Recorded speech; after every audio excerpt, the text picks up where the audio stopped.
Hello दोस्तों, मैं आपका दोस्त मनोज कुमार तिवारी। आपका जेई मेंस जनवरी सेशन का एग्जाम समाप्त हो चुका है। अब बहुत लोग अप्रैल सेशन के लिए लग गए होंगे, जिनका अच्छा परसेंटाइल आया है और जिनका अच्छा परसेंटाइल आने वाला है और जिनका एग्जामिनेशन अच्छा नहीं गया, वो सभी लोग अप्रैल सेशन को लेके एकदम पूरी तरह से फोकस्ड होंगे, क्योंकि अप्रैल सेशन अच्छा जाना बहुत जरूरी है।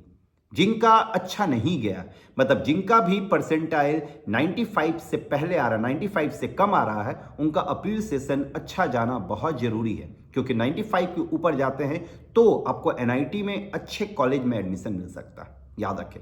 तो बहुत लोग अच्छे से इसके प्रिपरेशन में जुटे हुए होंगे। अब बहुत सारे स्टूडेंट के दिमाग में यह सवाल उठता है और बहुत लोग मेरे से भी ये सवाल पूछें कि सर, अप्रैल का सेशन का जो पेपर होगा वो जनवरी के सेशन के पेपर के रिस्पेक्ट में कैसा होगा? टफ होगा या आसान होगा, ये एक जैसा होगा? बहुत सारे लोगों का ये कहना है कि सर, जैसे जैसे टाइम बीतता जाता है जेई के लिए, वैसे वैसे पेपर टफ होता जाता है। लेकिन ये सारा का सारा चीज मिथ है, ऐसा कुछ भी नहीं है। ऐसा बिल्कुल भी नहीं है कि जैसे जैसे टाइम बीतेगा आपका जेई का पेपर टफ होता जाएगा। नो, अगर ऐसा होता, जरा आप खुद सोचे, तो 27 जनवरी का जो पेपर था, 28 जनवरी, 27 जनवरी, 29 जनवरी, फिर 30, फिर 31, फिर 1, तो हर दिन पेपर क्या होना चाहिए? आपका टफ होता जाना चाहिए। लेकिन ऐसा नहीं था। एक दिन पेपर बीच में टफ आया था तो उसके बाद पेपर आपका आसान आया था। जनवरी और अप्रैल में जो पेपर होगा वो ऑलमोस्ट एक जैसा ही पेपर होता, अप्रैल सेशन का जो पेपर आएगा वो जनवरी सेशन के पेपर के जैसा ही आएगा। हाँ, ये हो सकता है कि अप्रैल सेशन के किसी एक शिफ्ट का पेपर टफ हो जाए, वो अलग बात है, और किसी एक शिफ्ट का पेपर बहुत आसान हो जाए, ये भी हो सकता है। बट मोर और लेस पेपर जो होगा वो जनवरी के जैसा ही होगा। आप जनवरी सेशन का एग्जाम दे चुके हैं, आप उसके अकॉर्डिंग ही अपने प्रिपरेशन को जारी रखें। याद रखें, जेई का क्वेश्चन टफ नहीं आता है, चाहे वो जनवरी सेशन का हो या अप्रैल सेशन का हो, पेपर एक जैसा ही होगा जैसा जनवरी सेशन का था।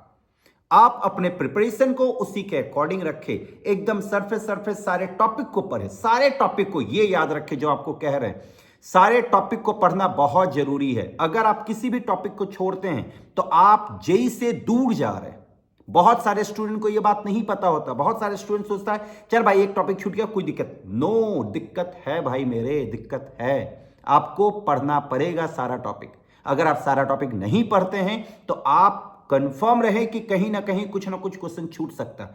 इसलिए हम आपको आगाह कर रहे हैं 2 महीना पहले कि अगर आपका कोई टॉपिक छूटा हुआ है तो उसको कंप्लीट करें, अच्छे से कंप्लीट करें, उसको छोड़े नहीं। एटलीस्ट सरफेस सरफेस तो पढ़ ही ले, सरफेस सरफेस न्यूमेरिकल बना ही ले। बहुत ज्यादा डीप में भी जरूरत नहीं है जाने का। ऐसा नहीं है कि बहुत डीप में जा जाके प्रॉब्लम बना रहे हैं, वैसा सवाल आजकल नहीं पूछता। एकदम सरफेस सरफेस, बस सारे टॉपिक को वो टच कर देता है, याद रखें। तो सारे टॉपिक को पढ़ने का कोशिश करें, कोई भी टॉपिक ना छोड़े, और अप्रैल सेशन का पेपर जनवरी सेशन के पेपर के जैसा ही होगा। इन सारे बातों को ध्यान में रखते हुए आप प्रिपेयर करें अपने आप को। और अगर कोई भी क्वेरी आता, कोई भी प्रॉब्लम आता है, तो अपने दोस्त को याद करें, कमेंट करें, हम उसका सॉल्यूशन आपको देने का कोशिश करेंगे। Thank you very much, all the best.